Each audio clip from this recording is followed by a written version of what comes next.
Hello and welcome to another Bodgit and Leggit video. Today we are going to do a timing belt and water pump kit on this 2005 Peugeot partner van. I'm also going to put a new seal over the rocker cover because that's leaking, so we'll get to all that.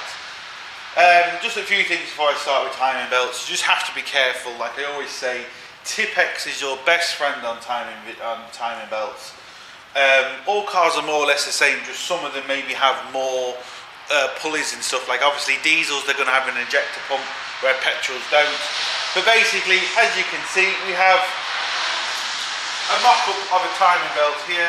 And like I said, they're all more or less the same. You have a top cam, you have a bottom crank, you have a water pump. Now again, some water pumps are driven off timing belts, some aren't, just depends on your car.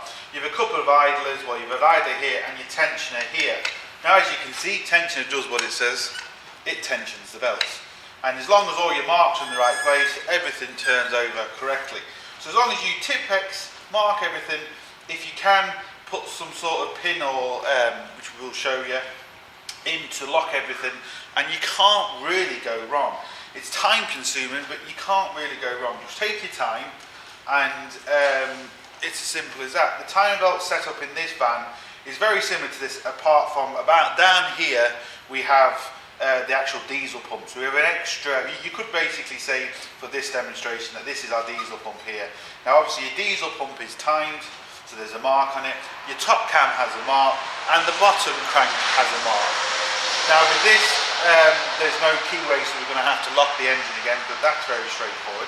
So what we're going to do is, I'll move this out of the way, we're going to take the top cover off first, get it on the lift, take the bottom cover off, and then we'll go from there. Now I'll show as much as I can, but obviously, you know, things like this is very, very tight. We've got to take this cover off here. There's a couple of covers on this. We've got what looks like an Allen key bolt just down here, and we've got a normal nut, a normal bolt just up in here, and then we should have maybe one or two just kind of down here.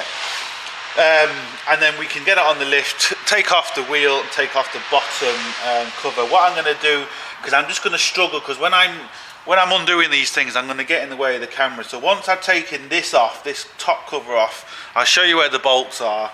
I think it'd just be easier, because otherwise I'm just going to get in the way. You're not going to be able to see what I'm doing anyway. Now, as you can see also, the engine is, all the inlet manifold has been taken off, because from our last video when we did the heater plugs, I never put anything back because I knew I had to do this job. So that's why all that's been disconnected. Normally to do a timing belt you wouldn't have to do that, but because we're replacing the gasket down in here, we have. Now hopefully this is coming across. This is the problem I have with timing belts. There's just no room. I've got the car up, I've got the wheel off, I've got this little cover that was just protecting the fan belt. A couple of 8mm bolts and the cover comes off. I can't get the top cover off yet. I've taken off the two bolts I showed you, but there's a couple more bolts just in here with my fingers and I can't quite reach them. So I'm going to have to just do a bit more underneath before I can get them off. But the other thing I need to do is take off the fan belt. I've got a 15mm long spanner. It's a gear wrench spanner I'm using. I've done a review on these. They're an extra long one, so the leverage is quite good. I'm on the tension, as you can see. I'm just going to pull the spanner, which releases the tensioner.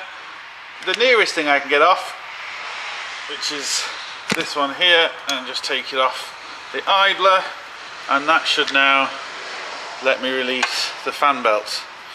And as we can see, the fan belt is now off. Maybe caught on the top, but we can leave that kind of there. Now that fan belt's only been changed recently, but what I would suggest if you're doing this, to put a fan belt on, because they're very cheap, you have to take them off.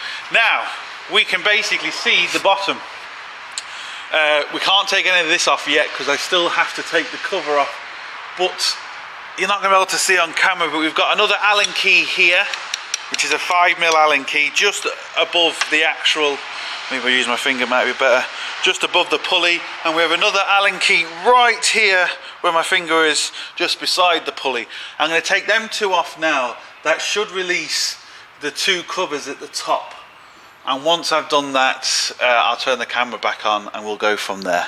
Right, I've got one cover off.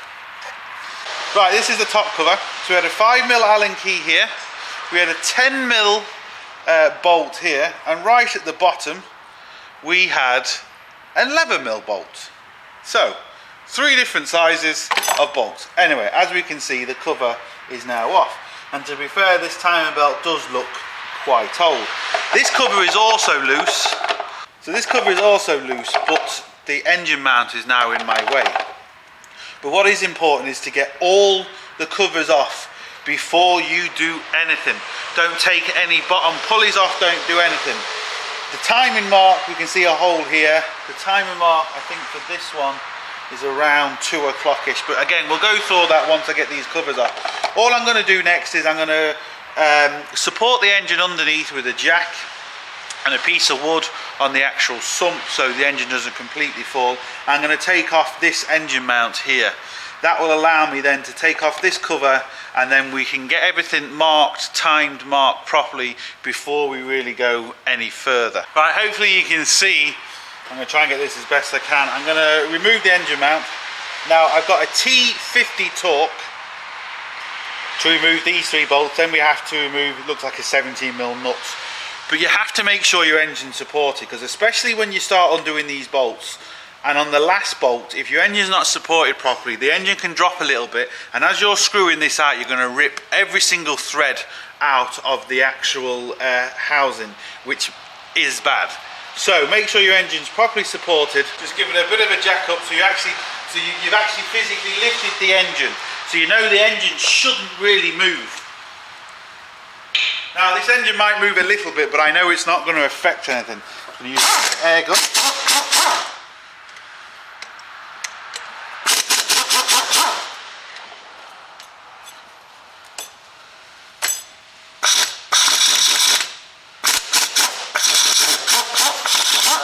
Even though I had that engine jacked, and I did have it jacked well, you can still see it moved a little bit, but it hasn't moved anything to do any damage, so you have to be aware of that. So I'm just going to take these out.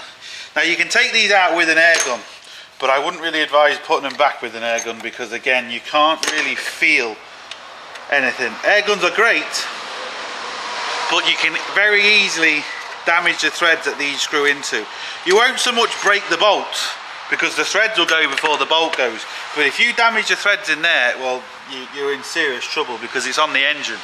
So don't use the air gun to put it back. So this last one is a 16mm.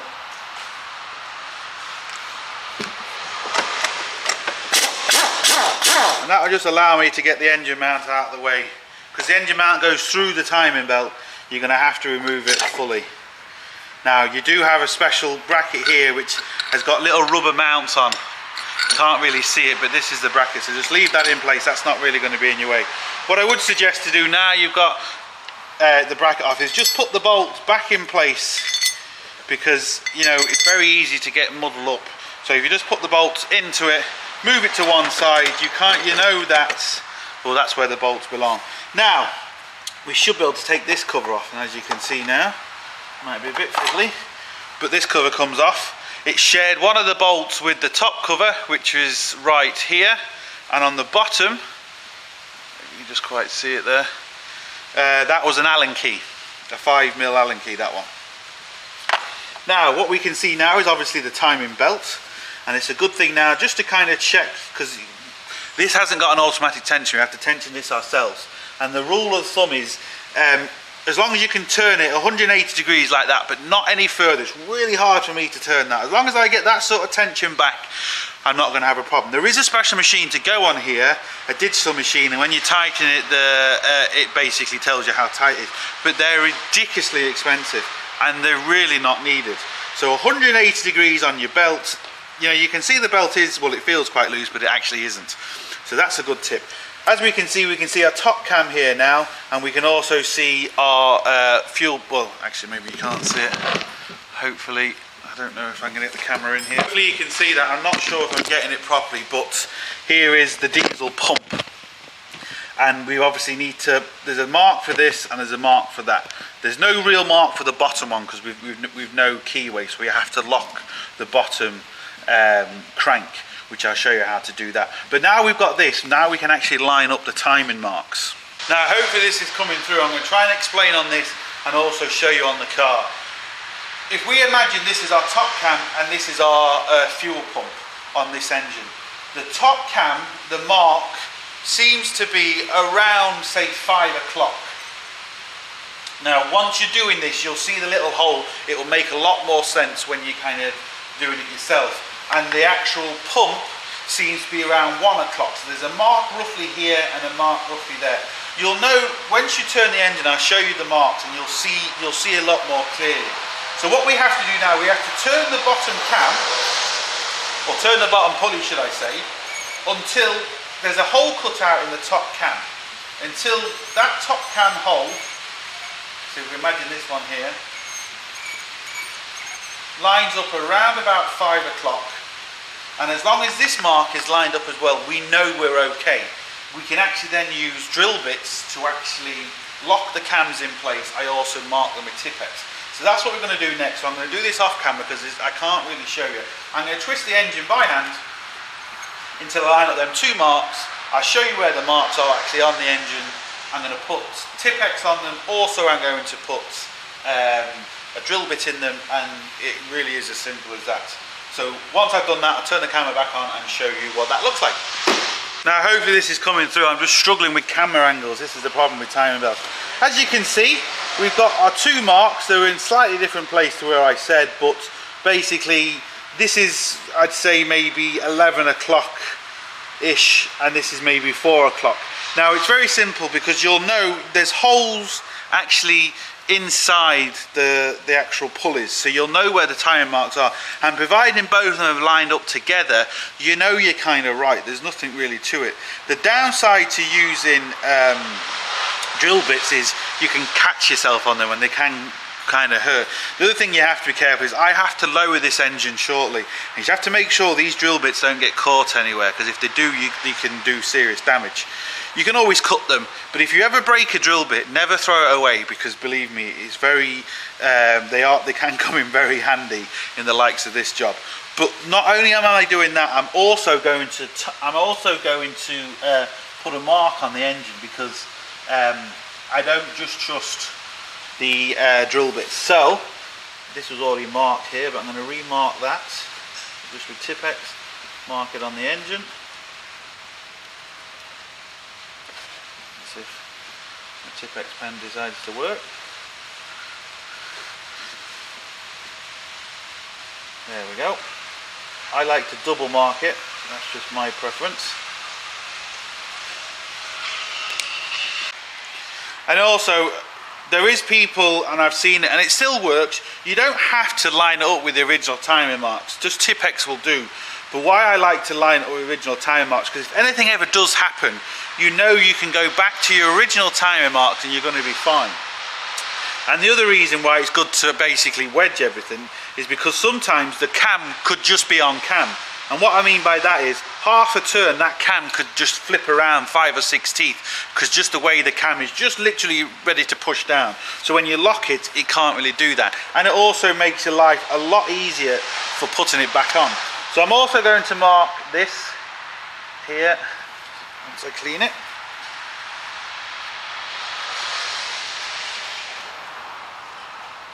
Once you doubly mark everything, you can't really go wrong.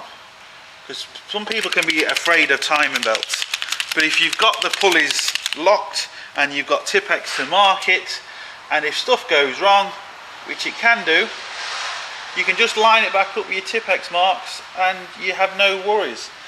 The easiest thing to remember when you're doing timing belts is don't particularly panic, and don't worry about if something moves. As long as you haven't started the engine, I could put this belt on wrong and turn it by hand. I won't do any damage. Now, if I try to start it, yes, I will do damage. But providing you don't try and start it, you can't do any damage. You might have to take the belt on and off a few times, which is, yeah, it is annoying, but it's not the end of the world. So don't particularly worry or panic about anything like that. What I'm going to do now is I'm going to lower the engine.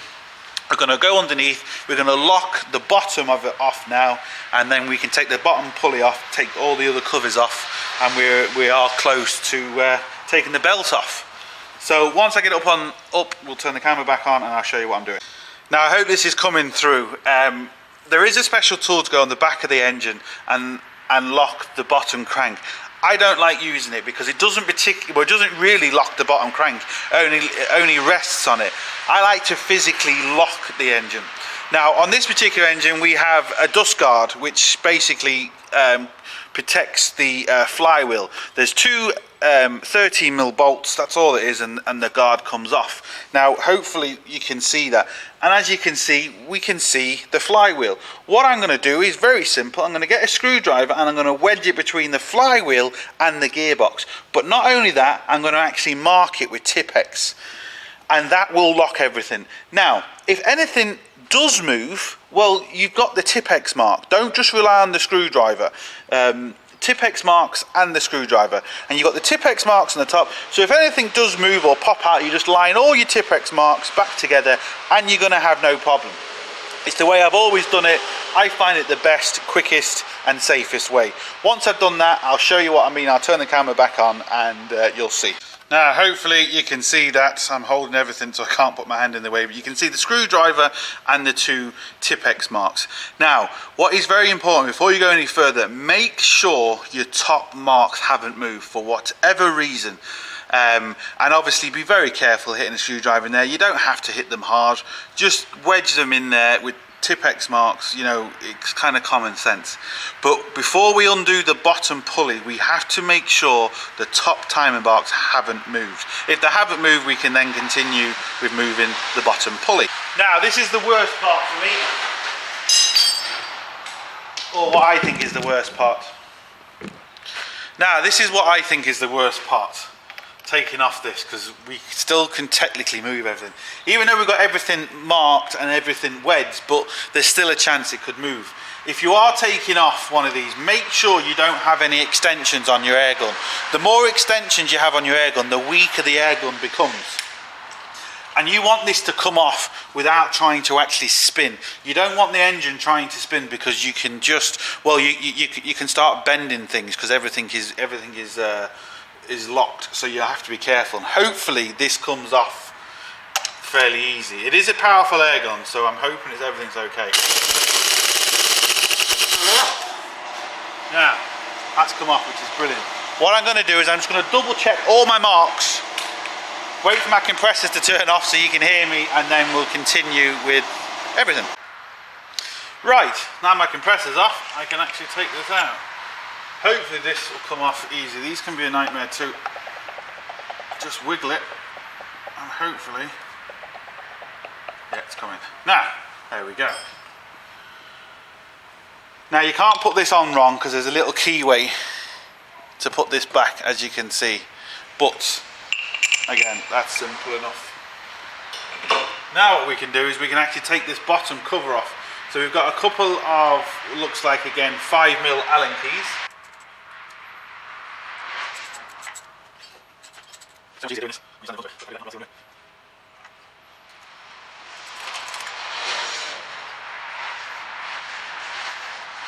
Right, now we can see everything. We have a bottom crank, we have an idler here, and then we have the water pump here. Now we're changing the water pump as well, but what we've also got to do, I think, I don't know if we're going to get away with it, the engine mount in the middle, that the engine holder, should I say, the engine mount we took off, but there's a bracket here that bolts the engine mount. You can just maybe see it with my fingers. I don't know if that's really coming through, but now we might have to take that off, we might not.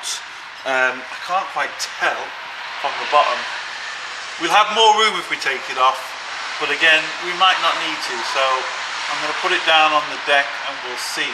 What I need to do now, this is the tensioner, which again you can't quite see, but we have the tensioner here, and then that's really it. So loosen the tensioner, the belt will come off. But like I said before, even though we've double checked your marks, I would check your marks again before you loosen the tensioner, just to be on the safe side. Even though nothing should have moved, but you never know. If you just keep checking your marks every step, you cannot go wrong. Like I said, even if your marks have slipped and you put the belt wrong, providing you don't start it, you won't cause any problems. Another thing is, even if you put the belt on wrong, and before you start it, we're going to turn it by hand, and as long as the engine turns by hand, even if the belt's on wrong, you won't do any damage. Now, fair enough, it might not start properly, or it might start smoking and not running properly, but at least you won't do any damage. And then you can, obviously if that happens, then you know, well, okay, well, there's something not quite right here, and then we'll look into that. So don't particularly really be worried about it, and just take your time. So what I'm going to do next, I'm going to loosen the tensioner. I'll see if I can get you in, but I don't know. There we go. Here's the tensioner. This special square lug here is how you actually tighten or loosen the belt. Now we obviously need to tighten it when we put the new one on. So that's our tensioner there.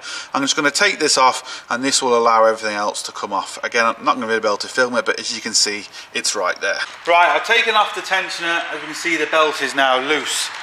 Now, what I suggest you do, no matter what, is always replace the timing belt kit. Now, you can just buy a belt, but I'm telling you here and now, it's not always the belt that fails. It could be an idler, it could be a tensioner, it could be something else that actually snaps, not so much your belt. Now, belts do snap, but other things can give problems too.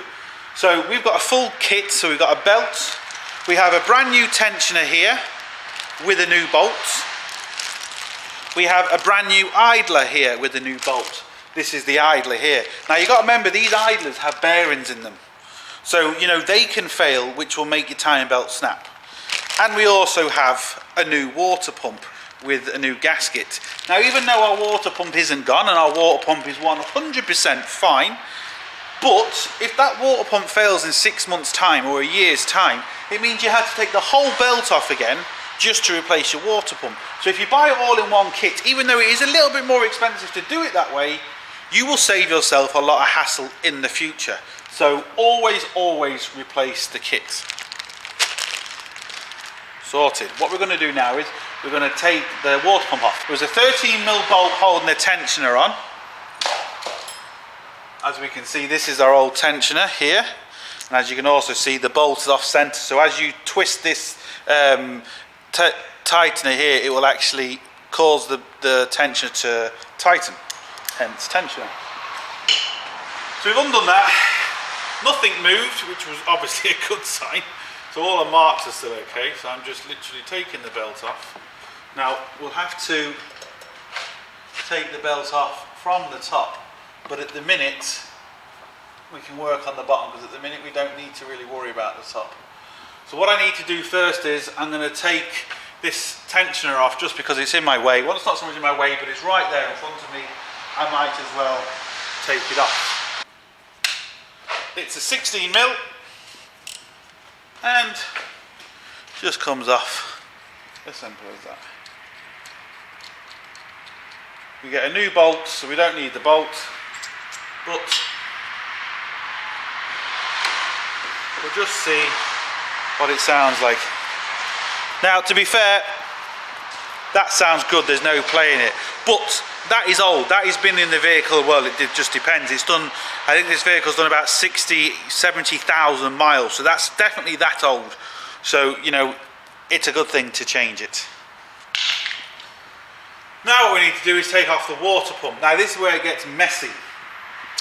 What I suggest you do is to have a bucket underneath, just so you don't want the water to go absolutely everywhere. We're going to put new antifreeze in this, but I just like to catch it because there's no point walking around in water all the time. Very simple to take off. It's 11mm. Now I've seen people try and do all sorts of stuff here. I've seen them try and take this off really quick and replace it with the new one before too much water comes out, because it makes their life a little bit easier. They don't have to bleed it. But I'm telling you here and now, you just don't want to do that. You want to make your life as easy as possible. Yes, we're going to have to bleed it, but that's not really a big deal. I'd sooner bleed it than knowing maybe you haven't sealed it properly because you've bent the old gasket putting it back in or something like that. So personally, just let all the water come out and don't try and put the new one in. It's pointless. 4 11mm. Now again, they're not as tight as you think. I've seen people over tighten these and just very easily strip the threads very, very quickly. Now hopefully somebody hasn't sealed this, because if they sealed it, just makes your life a little bit harder. You do get a new gasket with them. You don't need to put sealer on unless it's the ones with the sealer. Now I can just feel a bolt coming out and I can see the sealer on the bolt. There's a good chance someone sealed this. You really don't need to. If it comes with a gasket, use the gasket. If it doesn't and you have to seal it, well then use sealer, but you really don't have to unless it comes with it. And yeah, the sealer on this. So that just makes our life a little bit harder, because we're going to have to clean it all where we shouldn't really be having to do that. But anyway.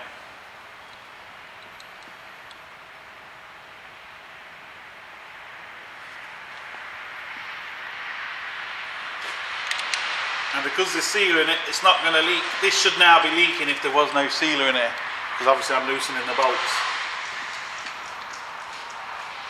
But not going to. Now I've got my bucket. I'll try and catch as much of this as I can before I do that. I have to get something in there and just leave it out.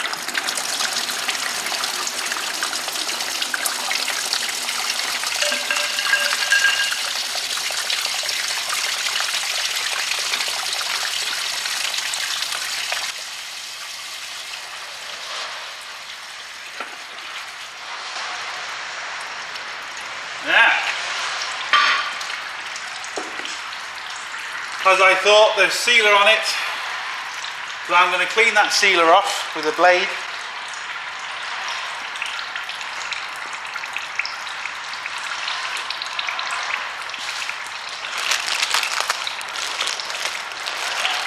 And the way I'm going to do it is use the gasket that comes with it.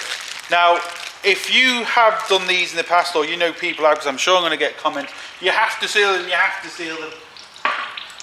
The only way the gasket won't work is if you haven't cleaned this properly, or this has got damage, this has got a big nick in it. That is the only way. If this here is completely clean and completely flat, you will not need to seal it. I can tell you here and now. Oh, it just depends on how well you get the surface cleaned to what you need to do. As you can see, this gasket goes in like that, sorted. One of the timing belt bolts, timing belt case bolts, holds that in as well as one bolt, so you need to make sure you put everything back in. So all I'm going to do is, I've got a Stanley blade, I'm just going to come in here and scrape all the old sealer off, get it nice and flat. I'll turn the camera back on once I've done that, and we'll put the water pump on. Now hopefully this is coming through okay, you can see where everything is. Another problem that people don't realise is when you put sealer in around here, the bolt takes it in and puts it inside the thread. Now believe it or not, if it's a thread that's going into a block and the other end isn't free, you can actually call what's called hydraulic lock, where basically you screw it in and you can actually crack blocks. Now I know you might think no, you can't do that, but I'm telling you, because basically what happens, the sealer's got nowhere to go and you keep screwing the screw in and it'll either crack the block or just rip the threads that you're threading into, so it's going to do damage no matter what you do. Now you can believe me or not, but I'm telling you, it does happen, so just don't use it.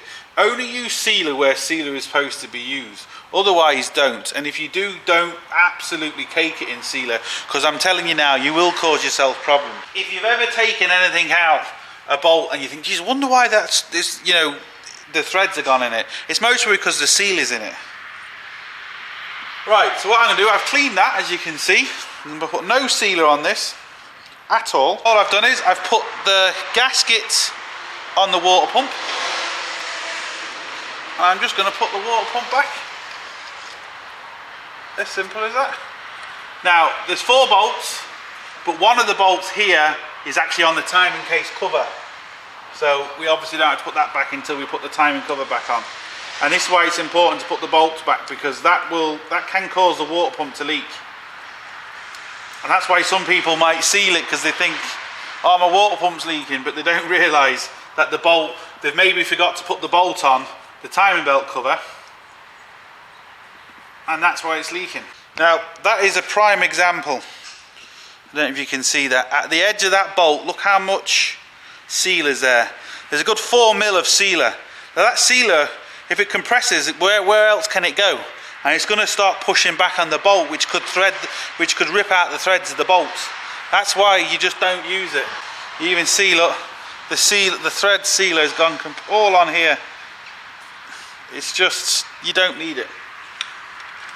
I'm just doing them by hand first, just so they're all kind of there.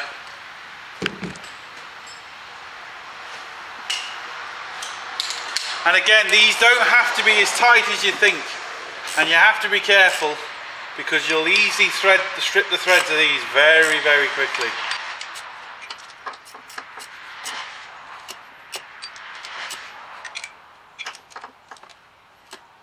Now, once I've put the timing cover back on and put that 11mm bolt in there, that will not leak.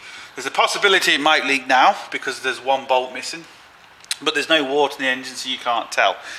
But we're going to test fire it before we put everything back, just to make sure it actually starts. But that is it. Water pump in, no sealer, no nothing like that. Didn't get soaked. Just check that the water pump does turn, it's always a good thing, just make sure it's not binding. And that's it. Now I'm going to put the bottom tensioner on. You get a new bolt, a new washer, and a new tensioner. Now, this tensioner is obvious. You can see there's a big cutout at the back, so that goes towards the engine. But sometimes tensioners aren't that obvious. So just be aware when you take it off, you've actually got it on the right way. Now the new one is 16mm as well as the old one.